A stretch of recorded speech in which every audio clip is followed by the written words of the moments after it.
Para hadirin rahimakumullah, niat hati datang kemari bukan untuk berceramah. Sebetulnya saya ingin bersilaturahmi untuk menemui nama-nama yang sudah lama saya dengar, Datuk Abdul Latif, Syekh Abdullah Al-Jahash beserta murid-murid daripada Tahfidzul Quran di Ribatul Quran yang mulia ini. Akan tetapi pepatah mengatakan bahwa tamu itu laksana jenazah yang tidak boleh menolak terhadap apa yang diperintahkan oleh orang yang memandikannya. Maka dikala Syekh Abdullah meminta kepada saya untuk memberikan sepatah dua daripada kalimat dan tausiah, maka hendaklah diketahui bahwa sebetulnya ini bukanlah tausiah, tetapi hanya patuh dan tunduk kepada sahibul bait agar saya menjadi tamu yang baik. Amin ya rabbal alamin. Hadirin yang dirahmati oleh Allah, kebahagiaan saya kedua pada malam hari ini, di mana Allah Subhanahu wa taala kumpulkan saya dengan orang-orang yang Allah katakan di dalam Al-Qur'an, inna nahnu nazzalna dzikra wa inna lahu lahafizun. Dan Rasul sallallahu alaihi wa alihi wasallam di dalam hadisnya mengatakan, ahlul Qur'an ahlullahi wa khassatuh. Orang-orang ahli Al-Qur'an daripada ahlinya Allah Subhanahu wa taala dan orang-orang khusus, hamba-hamba khususnya Allah Subhanahu wa taala. Ulama mengatakan kenapa orang-orang yang menghafal Al-Quran, mengajar Al-Quran, membaca, ahli membaca Al-Quran dikatakan sebagai orang-orang khususnya Allah Subhanahu wa taala. Di antaranya cukup bagi mereka sebuah kemuliaan di mana Allah Subhanahu wa taala mensyarikatkan orang-orang ahli Quran dengan dirinya di dalam dhamir nahnu dalam Al-Quran yang berbunyi inna nahnu nazzalna dzikra wa inna lahu lahafidun. Hadirin rahimakumullah, ada sebuah cerita yang terjadi di mana seorang baru meninggal, dia gali kuburannya untuk ditanam di dalamnya. Pada saat tukang gali kubur itu menggali kuburannya, tiba-tiba dinding dari sebelah kuburan yang sudah penuh sesak itu tiba-tiba runtuh. Dan ketika runtuh maka dilihat orang yang ada di dalam kubur yang sudah lama berpuluh-puluh tahun dikuburkan itu, ternyata orang yang ada di sampingnya itu bukan di dalam kafan, melainkan dalam keadaan duduk dan sedang membaca Al-Quran. Ketika ditanyakan oleh orang penggali kubur, siapa orang ini? Tak tahulah dia sudah mati lama sekali. Ditanya kepada orang tua-tua, ternyata dia adalah Fulan bin Fulan, dan yang kerjaannya setiap hari membaca Al-Quran, mengajarkan kepada orang Al-Quran. Dan inilah mengapa Allah Subhanahu wa ta'ala kemudian memuliakan orang tersebut, karena dia telah disebut oleh Allah sebagai ahlullahi wa khassatuh.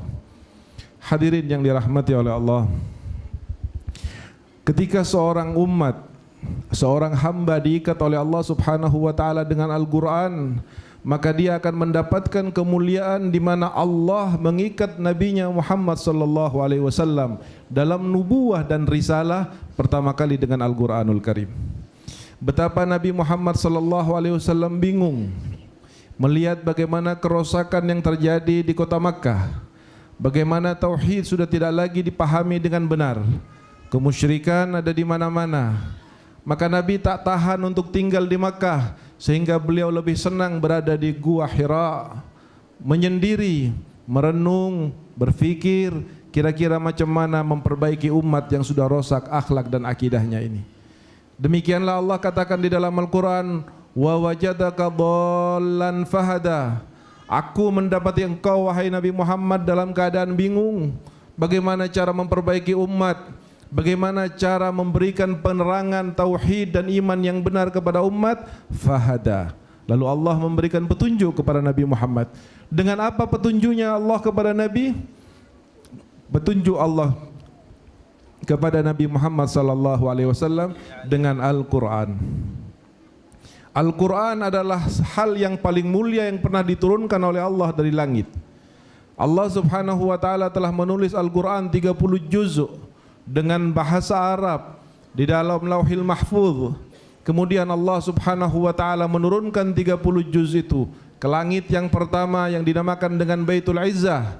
Lalu dari Baitul Izzah itu diturunkan Al-Qur'an ayat demi ayat sesuai dengan sababun nuzul atau tidak oleh malaikat Jibril dibawa kepada Nabi Muhammad sallallahu alaihi wasallam, dari mulai ayat pertama yang berbunyi Iqra sampai ayat terakhir yang berbunyi wattaqu yauman turja'una fihi ilallah. Itu ayat terakhir turun kepada Nabi, dan setelah itu 16 hari Nabi sakit, dan setelah sakit 16 hari maka wafatlah Sayyidina Muhammad sallallahu alaihi wasallam.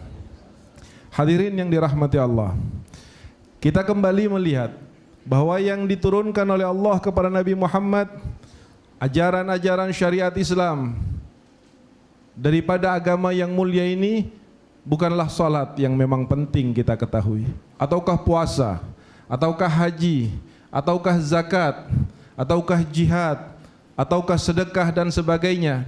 Ini adalah amalan-amalan yang penting di dalam Al-Quran, di dalam agama Islam. Akan tetapi Allah Subhanahu wa ta'ala di dalam memberikan tugas dakwah kepada Nabi Muhammad bukan dengan salat, bukan dengan puasa dan lain-lain yang telah saya sebutkan tadi.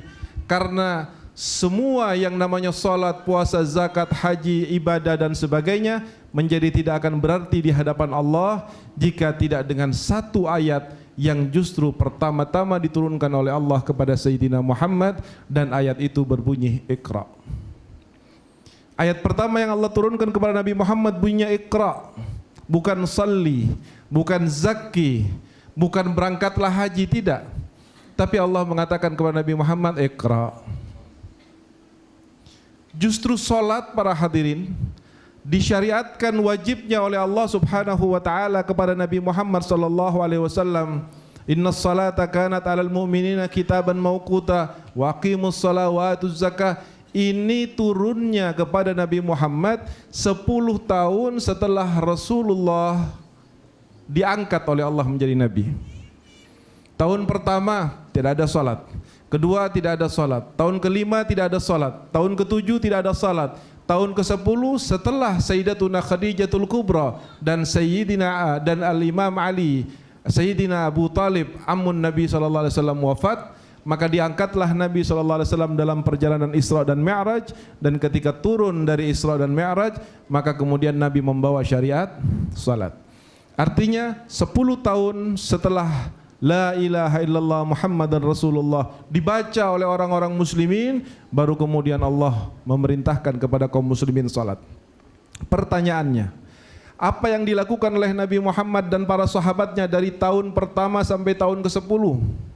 Menjadi seorang muslim, menjadi seorang yang mukmin, menjadi seorang yang mengucapkan la ilaha illallah Muhammadar Rasulullah. Tentunya para hadirin, Iqra itulah yang Nabi betul-betul tanamkan di dalam hati kaum muslimin pada saat itu. Kalimat Iqra adalah sesuatu yang sangat penting untuk diketahui. Bukan hanya orang membaca adalah Iqra, bukan orang hanya melihat adalah Iqra, bukan orang hanya mendengar adalah Iqra. Tetapi Iqra yang diinginkan oleh Rasulullah, yang diajarkan oleh Rasulullah kepada para sahabatnya dan diinginkan oleh Allah adalah Iqra seperti yang diajarkan malaikat Jibril kepada Nabi Muhammad sallallahu alaihi wasallam. Apa kata Jibril terhadap Nabi sallallahu alaihi wasallam di Gua Hira malam 17 Ramadan ala gauli ala ba'dil aqwal? Ketika Jibril membawa Al-Qur'an, Jibril mengatakan di dalam Sahihul Bukhari, Iqra ya Muhammad Iqra. Rasul mengatakan ma ana biqari. Ya Muhammad Iqra ma ana biqari. Ya Muhammad Iqra ma ana biqari.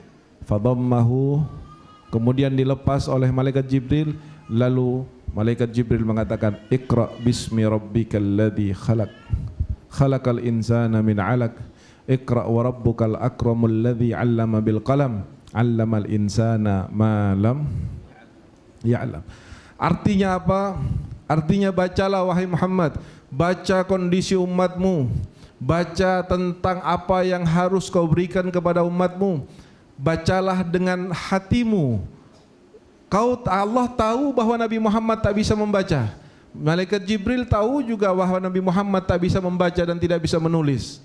Tetapi kenapa Allah turunkan malaikat Jibril dan perintahkan kepada Nabi Muhammad untuk membaca, sementara Allah tahu bahwa Nabi Muhammad tak bisa membaca?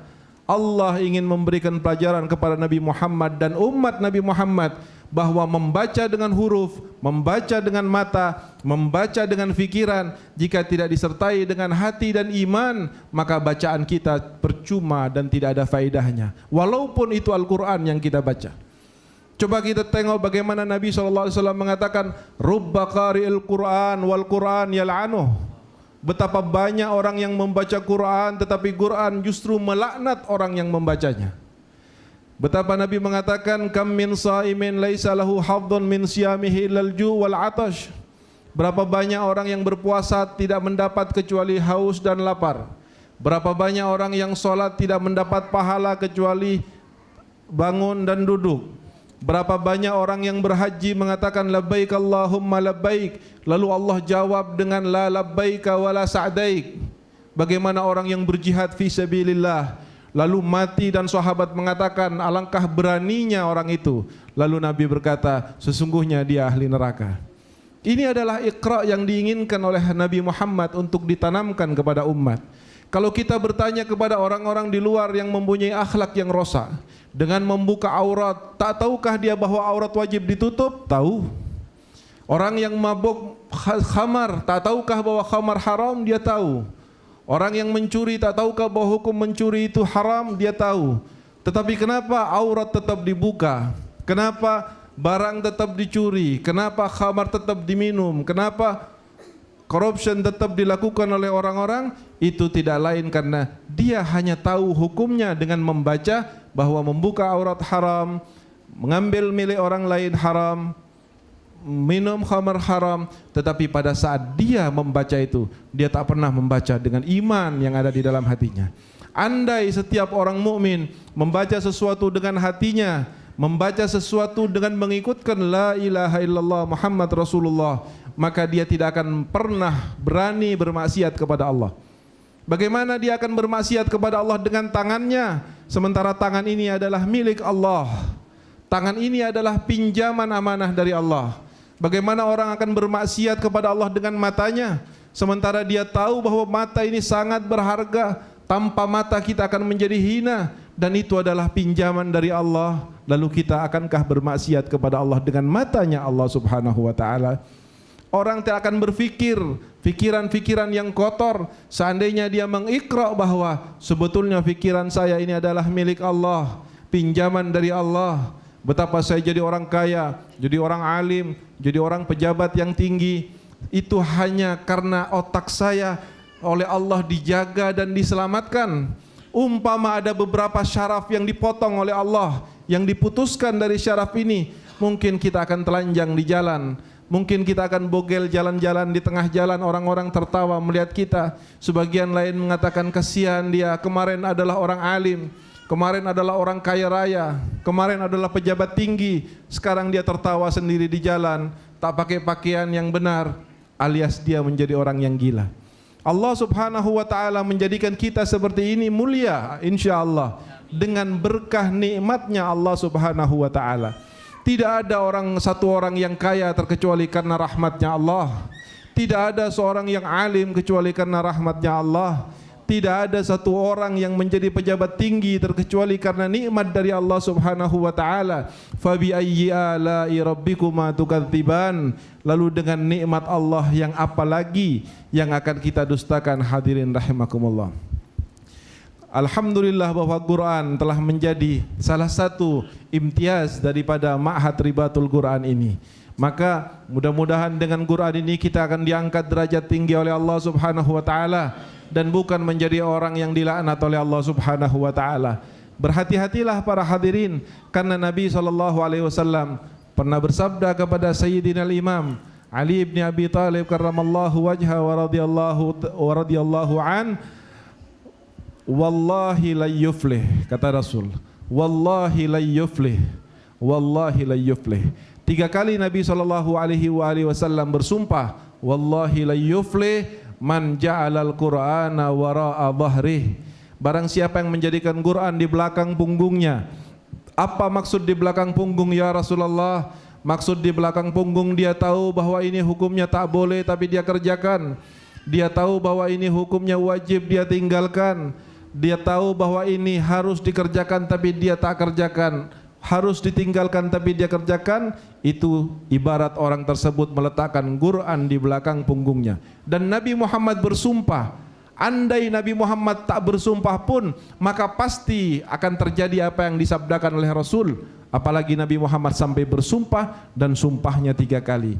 Apa sumpah Nabi? Demi Allah tak akan beruntung, demi Allah tak akan berjaya, kata Nabi. Siapa-siapa orang yang meletakkan Al-Quran di belakang punggungnya, artinya dia tahu hukum Quran tetapi dia tidak mengamalkannya. Allahumma arhamna bil Quran waj'alhu lana imaman wa nura wa huda wa rahmah. Allahumma dhakkirna minhu ma nasina wa 'allimna minhu ma jahilna warzuqna tilawatahu ana al-laili wa atrafan nahar waj'alhu lana hujjatan ya rabbal alamin birahmatika ya arhamar rahimin. Allahumma ij'al jam'ana hadza jam'an marhuma wa tafarruqana min ba'dihi tafarruqan ma'suma wa la taj'al fina wa la minna wa la ma'ana syaqiyan wa la mahruma birahmatika ya arhamar rahimin. Wa sallallahu ala khairi khalqihi wa alihi wa sahbihi wa sallam walhamdulillahi rabbil alamin wal 'afu minkum wassalamu alaikum warahmatullahi wabarakatuh.